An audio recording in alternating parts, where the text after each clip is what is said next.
welcome to In the Tradition, presented by the Atlanta Jazz Festival. My name is Ray Cornelius, and I'm the host of WCLK's Upfront Inside the Entertainment Industry. And it is truly my pleasure to be talking to one of the newest and hottest jazz voices, Miss Jazzmeia Horn. Hi there, how are you? Hey, hi Ray. Thank you for having me. I'm doing all right. Thank you. Absolutely. I was super excited when they reached out to me and asked, "Hey, can you do this interview?" And I was like, "Abso-freaking-lutely." Got a chance to meet you a couple of years back when you came and performed. I believe it was the 2019 Atlanta Jazz Festival, Yeah. and I was completely blown away by Mhm. your performance. And so I Yeah. said, "Yes, we got to do this interview." And this has been an amazing virtual series so far. In the Tradition has talk to, I would say, probably the biggest and brightest names in jazz music as we're gearing up Mhm. for this year's Atlanta Jazz Festival as it returns this fall to historic Piedmont Park. And so we're super excited to have you back in our city. I'm super excited to be there. I love Atlanta. I love Atlanta. And I have to shout out my boy Henry Connerway, who is part of Yeah. your band, who is also has been a fixture in Atlanta's jazz scene for a number of years before he transitioned up to New York City. So, got to give him a shout out as well. You have been, I would say, oh my gosh, on just this roller coaster of a career. Two-time Grammy nominee. You just picked up your very first NAACP Image Award for Outstanding Jazz Album. Take us back to that night because that happened earlier this year and I think has really set the precedence for 2021. Would you agree? Yes. In so many ways. Oh my goodness. That night was amazing. That night was like, it was like, oh, it was the closest thing I think that I'll ever experience to the land of milk and honey. You know what I mean? Just super black, super amazing. The music was popping. The celebrities were themselves and in their element and just free to be. It felt like a family reunion. I mean, really. Um there was like a barbecue quail. I don't eat meat, but like it reminded me of like something that my family would cook. They had a serious mean mac and cheese. Like, I mean, it was amazing. I was like, where am I? I want to go every year. I want to go every single year. Um, so that was a moment that I'll never forget. And also just to like have the opportunity to be recognized by my people on a grand level means so much more to me than anything. You know what I mean? The Grammy nominations are amazing, but I know there are some people who are not in my shoes, you know, who may be walking kind of similarly in the same path, who don't have the type of respect for me that my people have for me. Um as African Americans, as indigenous people to this planet and to this earth and to America. So it was just a different experience. It was I mean really indescribable. I really can't think of like a barbecue or like a family reunion, you know, a house party, um, but in a very, like I said, the land of milk and honey. Like that's the closest thing, you know, that I could compare it to. And then getting up on that stage to receive the award and to see, like I'm not gonna name all the celebrities. It was just a real privilege. It really was, you know. Um, so many activists were there. Just it was just incredible. I had an amazing time. Dancing, eating, laughing, talking, receiving an award, seeing people get their award. The everything about that experience was phenomenal. I have to say that, yes. Yeah. And you were talking about family. I want to take you back a little bit. Your name, which is so unique, but when I was thinking about it this morning as I was preparing for this interview, when I think of a horn, um, Mhm. to me it represents or it symbolizes when something great is coming, or when something great is being introduced, or when something great is about to happen. I mean, even God says that we're going to leave this planet at the sound of a trumpet. And so when I thought of Jazzmeia Right. Horn, I Mhm. was like, wow, there's so much tied into that. And your name came from your grandmother. Can you talk about that as well? Yes.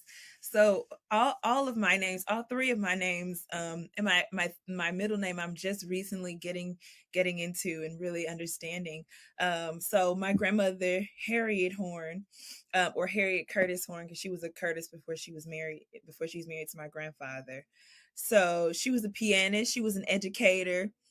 Grandmother, mother. Um, like she really didn't play, she really didn't play. She stood firmly in what she believed in, and then she taught us those morals and values as well. One of her daughters has 8 sons, another daughter has 5 sons or 5 children, and actually one of them passed recently. And then my other aunt has a daughter. She actually just passed last year during this peak of the pandemic. And then my father has 2 of us, so there's like 20 something of us. And my grandmother can handle us all in one room. Nobody was going to act out. Nobody, she ran a tight ship. So before I was born, my mother and father were not married, but they were messing around, and my family has a church called the Golden Chain Missionary Baptist Church, and that's where my mother and father, grew up in church. And they also went to the same high school. And so they loved each other very, very much. They were each other's first love, and they loved each other so much. And so before I was consumed, my grandmother told my mother, "You're going to have a child, and her name is going to be Jazzmeia." And my mom laughed because she was like, "Ha, yeah, whatever." And a couple weeks later, she found out she was pregnant. you know. And so my mom was like, I have to name her Jazzmeia because that's what Granny told me. So that's what I'm gonna do." Um, and that happened. She wanted to name me, I don't remember, something that I'm glad, I'm really grateful that she didn't name me what she was going to name me. But she still had a name that she wanted to give me, and it was Janae. Um, and so I recently found out that in Hebrew, Yane, which is the same as Janae, my middle name is spelled Jahnea. If you take off the J, because there is no J in Hebrew and you put a Y, it means Yah shows grace or Yah shows favor. Yah meaning Yahweh, the Most High, shows favor. And then horn, like you said, kind of like a chauffeur, the sounding of the trumpets.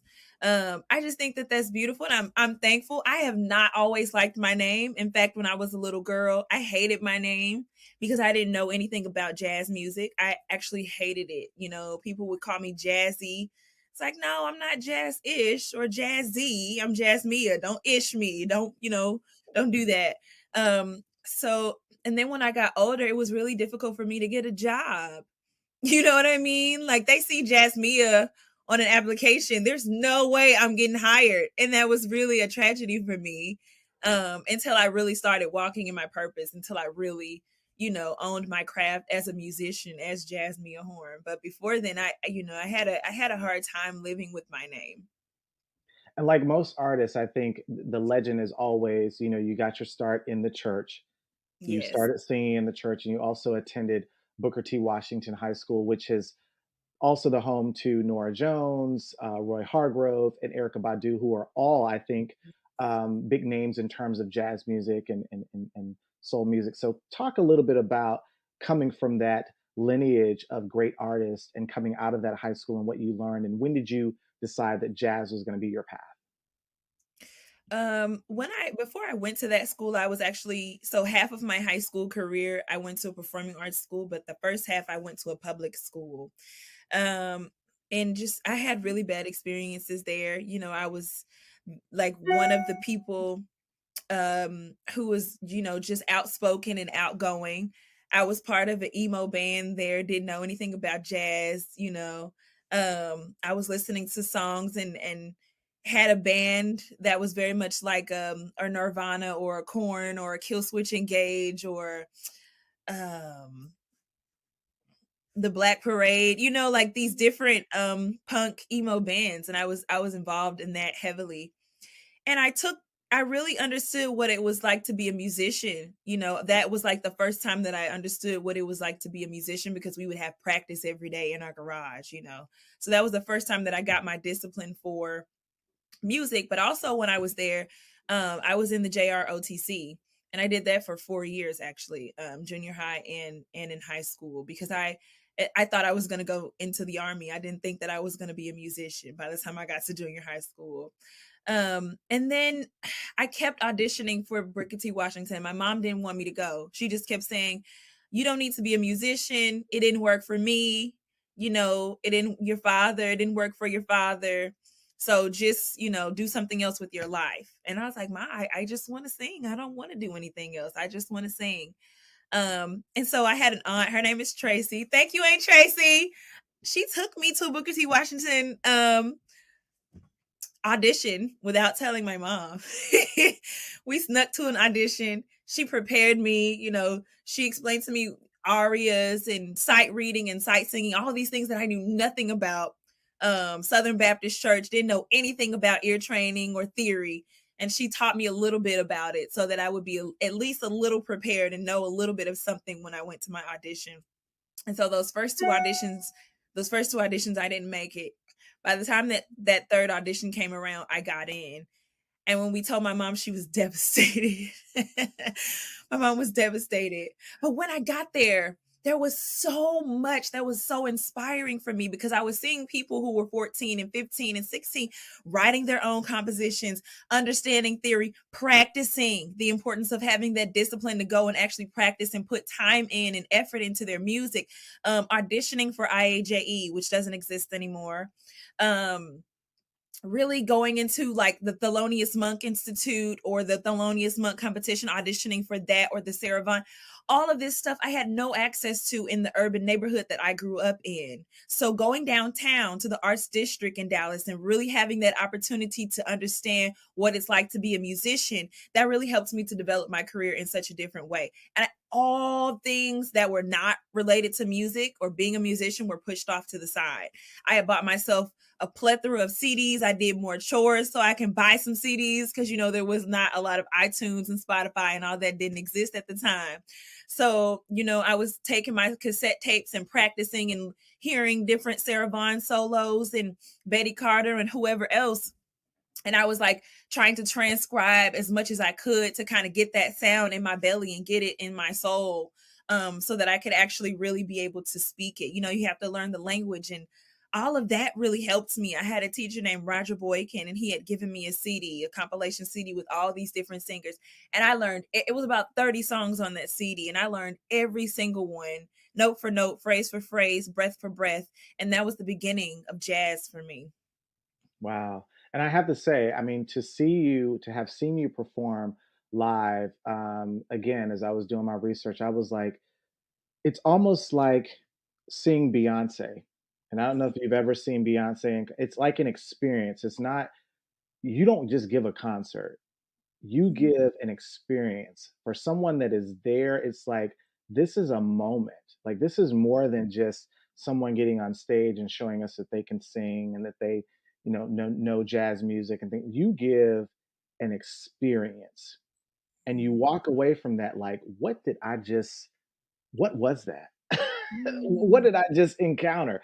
That is what I felt when I saw you perform at the Jazz Festival. And then just looking at YouTube videos of you performing in various, venues around the country, I was like, she's on it. And she's on it in a way that is so refreshing for jazz music right now. And I think that is so, so important, because I think right now we're at a time where the generations are turning, the tides are turning, and the older Mhm. generations are leaving, and then we're ushering in what is new and what is current. Let's talk about those influences, because you have been compared to the likes of Betty Carter with all the scatting and just the sass that she would bring. You mentioned Sarah Vaughan, and then I saw the New York Times even compared you to Nancy Wilson.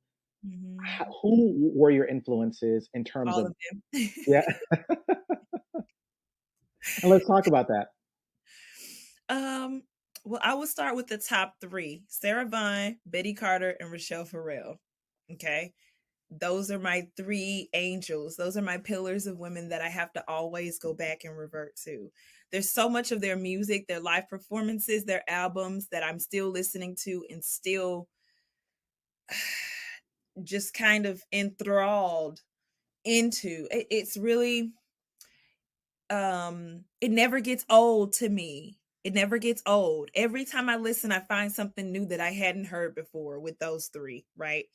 I really appreciate Betty Carter for her musicianship, but specifically the way she would write tunes, the way she would conduct her band. And the beautiful thing about her is that there are so many musicians on the scene today that I can call up right now and say, hey, what was it like? Mark Carey, Nate Smith, Taurus Mateen, um, Cyrus Chestnut, the late great Ralph Peterson. I could just call them at any time and say, what was it like? You know, and I have this chart that I found of hers, you know, that I magically got through some person who knew somebody. Did you ever play this chart? What was it like? You know, these little things. And just hearing the stories about her it really reminded me of my grandmother, like how my grandmother ran a tight ship and she didn't play, but how she also made sure to take care of her musicians and pay them well and feed them well and make sure they had what they needed. You know, and for me that's important because there's a little bit of an interconnectedness between being a mother and being a musician, a band leader specifically. Because if you think about Nina Simone, Betty Carter, Abby Lincoln, all of these women made sure that they really took care of their musicians in a way, in a sense, like with the sensibility of how a mother takes care of her children. So being a mother has actually helped me a lot in my leadership as a band member and vice versa. You know, there's a certain way that you have to speak to your musicians, where there's a certain way you have to speak to your children when you want them to learn and you're educating them about the world. And it's the same exact way when you're educating your musicians about how you want them to play your music. Um, so that's kind of what I've learned from Miss Betty Carter. And then you go over to Rochelle Farrell, the instrument. The instrument. Um, and then she does it so gracefully. You know, she makes it's like so nonchalant. She sits and she plays and she sings and she opens her mouth and you're like, what is this? What this goddess, you know, all of her essence. Um, I've just been inspired to be myself. You know, I was really afraid of my southern accent when I moved to New York. I was really afraid of my sometimes raspy timbre, sometimes belting timbre from church, sometimes light sassy timbre like Sarah Vaughan. I was afraid of all of those nuances, and Rochelle taught me why would you be afraid? Put all of that into your music. And I learned how to use my entire body just by watching her. Because when I'm talking and when I'm expressing myself to someone, it was different than how I used to perform. I would sit here with all this animated face and all of these expressions and tell you a story and really mean it, and then get on the stage and I couldn't apply that to my storytelling as an artist. And I said, why? And it was because of all the different ways that I was afraid.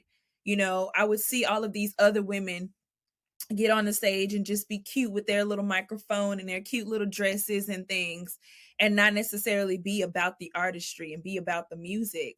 And after watching her both live and you know via digitally, and seeing her express herself and watching her interviews, I said, I'm just going to be myself too. That really inspired me to bring something from within me out of me and allow that to be shared, because people want to be related. They want to feel, you know, they want to relate to whatever it is that you're saying. If you can't relate to your audience, what is the purpose of you having one? You know, if you can't relate to people, and not just for me, not just Black people, but everybody who comes, because everybody needs to see light. Everybody needs to have a good time. Everybody needs to be able to get through whatever they're going to. Everybody has their own circumstances, no matter what color, creed, race, sexual orientation. Everybody is somebody, and everybody has their own purpose on the planet. And then I feel that it's my job to aid them in that. If it's just a song that's going to make them feel like, wow, that's going to help me get through the week. Or if it's the way that I dress, wow, she's being herself. She's carrying on her tradition, her African tradition with her origins. Whatever that may be, however the Most High may use me, I want to do that. And that's what I saw in Miss Rochelle Farrell. And then with Sarah Vaughan, everybody told her no. You know, it's the Jewish community that owns all of the jazz in the industry, meaning all of the catalogs, all of the record companies, most of the festivals, all of the managers. It's the Jewish community. And so all of those people told her, no, we don't want you in Carnegie Hall. You're not an opera singer. You're not a classical musician. And she said, I'm going to show y'all what this voice can do. I'm going to be have this raspy brass-ish type of tone. And then I'm going to have these sweet and lilac embellishes that are just going to knock your socks off. And I'm going to do it being myself. I'm going to do it in jazz, and I'm going to switch it up and be all of who I am in my music. And I'm going to scat, and I'm going to sound great, and I'm going to play my piano and my organ, and she just, with her sassy self, I'm just like, wow, this is, I really feel like these three women helps me to be myself. You have to start somewhere. And without them, I don't think that I would be the musician that I am today, without seeing and knowing what their stories are also, but knowing that how they had to survive and thrive as a Black woman in the industry, and what their experiences have been, but also how they got through it and how that came through their music. I don't think I would be the vocalist that I am today, because they were really pillars of my musical existence, so to speak. So those are my main three. There's so many others, but those are my angels. Wow. And I have to say, I mean, watching Rachel Farrell, I've seen her a couple of times, and you're right. It's almost like, again, you're having an experience. And you go to concerts, but then I feel like sometimes you go to experiences, and she is definitely one of them. You touched on style, and I think that was one of the first things that, when your name was floating around, hearing things, well, who are you playing on, on WCLK, or who is that, and when I saw your image, your pictures, I was like, oh, she's coming with some style that I haven't seen in a very long time. So who influenced that? Because that to me is so important to the overall packaging of an artist. And I think it's very important even with jazz artists, because a lot of times when people think of jazz, they don't necessarily think of these over the top styles, or this or that. But you came with something that was just totally different and very refreshing for jazz music. Thank you. My grandmother inspired me. First lady, coming in there with all kinds of hats, nails looking all good, all kinds of bejeweled shoes and clutches and bags and things. That lady didn't play, and she could shop. I remember being 5 and 6 years old. We'd wake up early Saturday morning and go to the finest of the shops and stores, these little crooks and nannies of stores that you don't even know exist, not the Neiman Marcuses and the Coaches and all that. It would be like these Black women who design their own clothing or make their own clothing, and they have their own shops. They've come from Harlem. They've come from Atlanta. They've come from different places, and they set up shop in Dallas, and all of these women would support each other. So I grew up seeing that at an early age. And then the way she dressed us, some days, she would tell us what to wear and dress us and put us, all those, the blue bonnet socks with the little bells around them. And I was so tired of that. But once I got older, James Brown always said, they see you before they hear you. And that's true. Ladies and gentlemen, Jazzmeia Horn. Ha! Oh, what is she wearing? Before I even open my mouth, And so I really wanted to show people my culture, and to show my brothers and sisters that we don't have to be afraid to dress how we want to dress. I'm wearing a qipao right now. This is from China, but I've designed it with some little fringes and stuff on the seams on the side, with some nice little pants and stuff, like my own spin on something else. So I think that it's important to not be afraid of culture. And that's kind of been the case. You see people in dashikis every now and then, or you may see them wearing some ankara fabric every now and then. But what I did is, because I'm American, I'm Indigenous American, I was born here, but I'm also African American because of my ancestry. So I just like to combine the two. You may see me in Ankara fabric, but most of the women who wear Ankara fabric, they're Muslim. So their whole entire bodies have to be covered because of their spiritual or their religious views. For me, I'm African American. So I'm going to wear some bell bottoms and, I'm going to have my little whatever things that I feel that I need to have that make me comfortable when I'm walking out and presenting myself, my branding, my artistry. So that's important. I feel like branding is important, and I wanted to be able to share that and share like, hey, we don't have to be afraid of our culture. When you go into the workplace, you can design things that fit into the workplace, but also fit into your culture. You don't have to always wear a suit. Wear a tie that's Ankara. Have those borderlines, have some fringes or some Ankara or something on it. Or, whatever you feel that works for you. And so I just wanted to share that, and, hopefully that inspires someone else as well.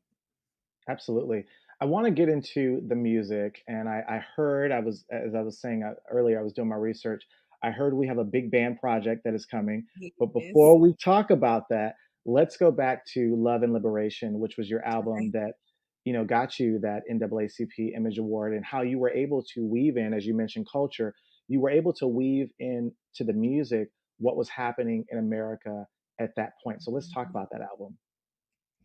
So Love and Liberation is kind of a sequel to A Social Call. There was a method to my madness in that my first album, I wanted to sing mostly standards because I wanted the world to hear me singing standards. Of course I write music, but I wanted to have the standards be there so that I can say, okay, do you like this? Hear this sound. Listen to this. Do you remember this from the 40s, 50s, and 60s? Do you remember this sound? But this is what it sounds like today. Let me put my spin on it. It's contemporary, but it's still sticking to the tradition. And people loved it. And the album was really also bringing up a lot of, I really wanted it to bring up the awareness of different things that we were experiencing, a social call. Not, oh, let's go have a drink and be social. No, no, no, no, no. Let's deal with what's happening in our society. Let's talk about xenophobia. Let's talk about racism. Let's talk about nuclear plants leaking into streams. Let's talk about all these things.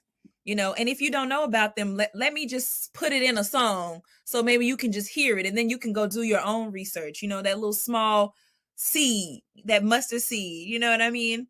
And so when they liked it, and I found out that they liked it because of how my record company acted at the time, and also because of the Grammy nom. I was like, Grammy nom straight out the gate. All right, bet. So now I'm going to give you guys something. I'm going to go even deeper into what it is that I do. And I'm not going to include that many standards because I'm going to see if you like what I write. Let me see how this will go. So love Erykah Badu. Wanted to pay homage to her by like reencompassing one of her songs. So I kind of reincarnated something that she wrote, Green Eyes. And because that story is my story too. I've been insecure about myself and my life and who I am as a lover and as a woman. And so that that hit me, that hit home for me, many times, because when I was 12, it meant something completely different than when I was 22 or 21, right? So I grew up on that. And then I wanted to pay homage to John Hendricks, the late great John Hendricks, no more. I ain't gonna let nobody mess with my soul no more. That was then in 69, but this is now. We're still 20 years, 30, 40, 50, 60 years later dealing with the same stuff.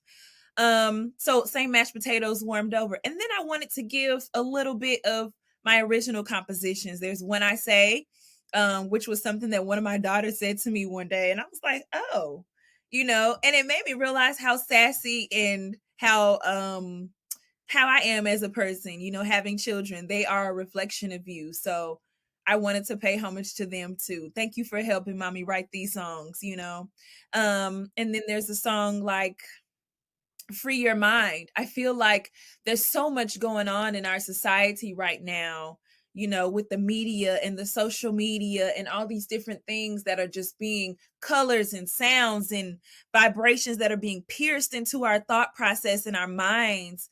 And I really just wanted to say, here's another little seed. Let your thoughts expand. Look to the promised land. Let's progressively move forward and not sit here and deal with things and just hold it in. Let's do something therapeutic, like talking about it. The name is Love and Liberation because they coexist together. You have to love yourself first. So now that we know about all these issues with the social call, let's go in with love by loving yourself first, because you can't love anybody else if you don't have it to give. Your cup has to run it over before you can actually share that love with somebody else.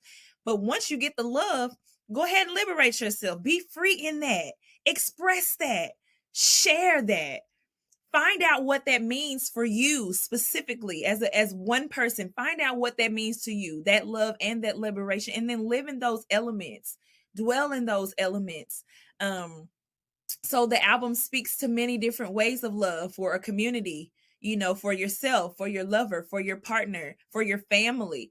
It's so many different aspects of love and liberation. And it's a liberating experience.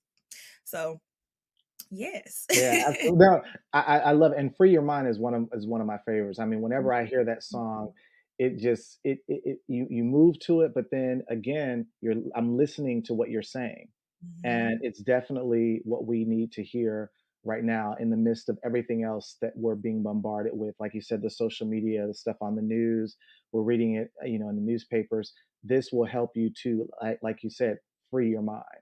Let's Mhm. talk about this big band project. Because when I heard that, I was like, oh wow, that's huge. I am elated.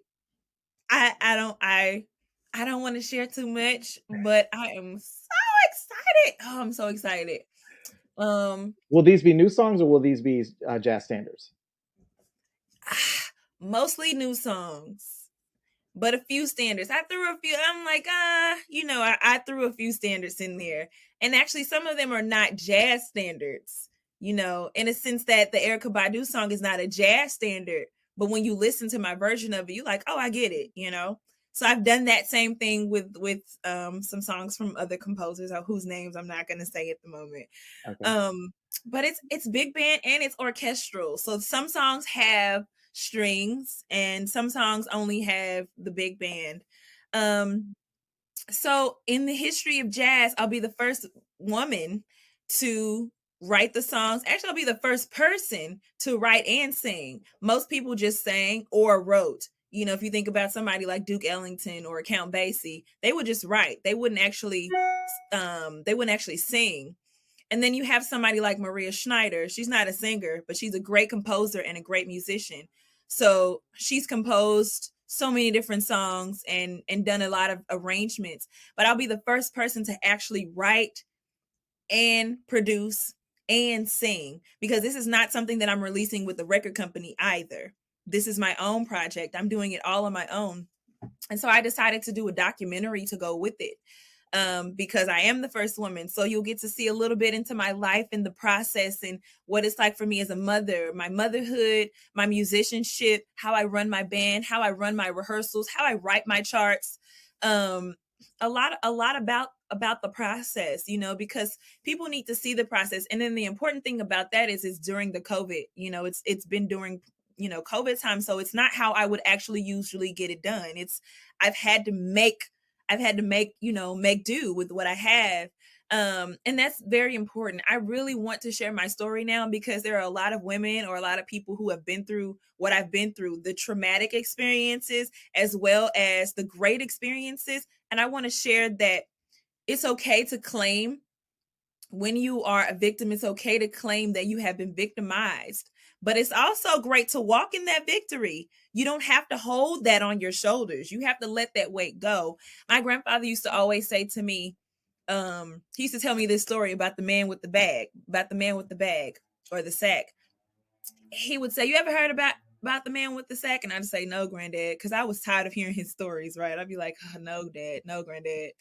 Um, but the man with the sack carried two sacks, actually. He carried one on his left shoulder that had a hole in the back, and he carried one on his right shoulder that he sat in the front, and it was so small. but the one in the back was huge. And so every time he just walked along on his journey.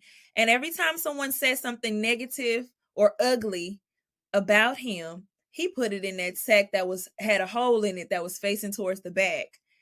And anytime someone said or he experienced something positive, he sat it right here on the front, close to his heart, so that he could keep those things close and safe by him. But those things that would weigh him down, the sack had a hole in it for a reason, so that he could walk along on his journey and all that stuff just fall out behind him and he doesn't have to worry about it. And when I was young, I probably was like 10 or 11, I was like, these stories are so stupid and annoying. Why does he always have these little dumb analogies? But those stories hit home. I'm telling you, those stories that our elders teach, they come out of nowhere and they be so random, but they so easy and quick. You can get it. It's not some esoteric or some, super imposed theoretical thing. It's just the man with the bag, 2 sacks, one in the back, one in the front, one with a hole. Keep it next to your heart. Boom, keep it moving. You know what I'm saying? You can teach that to a child. And those stories have really, really helped me. So this album is about that, really.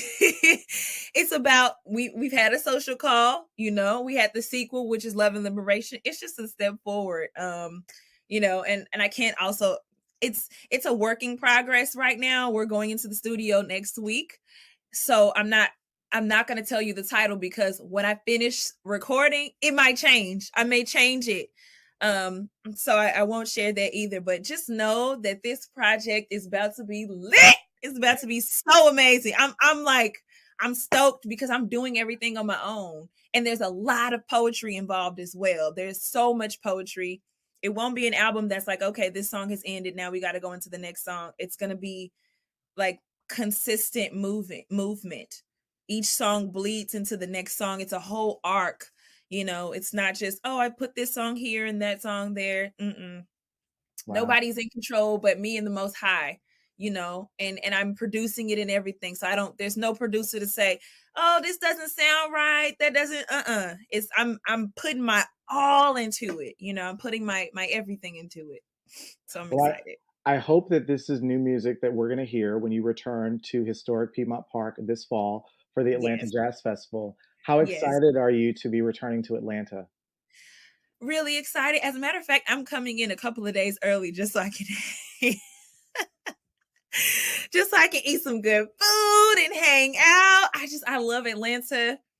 And, this is the first time that I'm actually going to have my children with me as well. So I'm going to take them to some museums and kind of, share and show them my favorite eating spots and things and kind of hang out.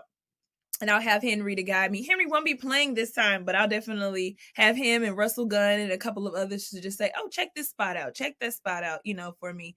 So yeah, I'm elated. I love Atlanta. Wow. Love it. And we love you too. And make sure I'm there. I want to be there, even if we can just catch some coffee or something like that. Please. The title of this series is In the Tradition. And so I wanted to ask you, is there something that is traditional to Jazzmeia Horn? Is there something that you have done that you still continue to do from the beginning of your career until now?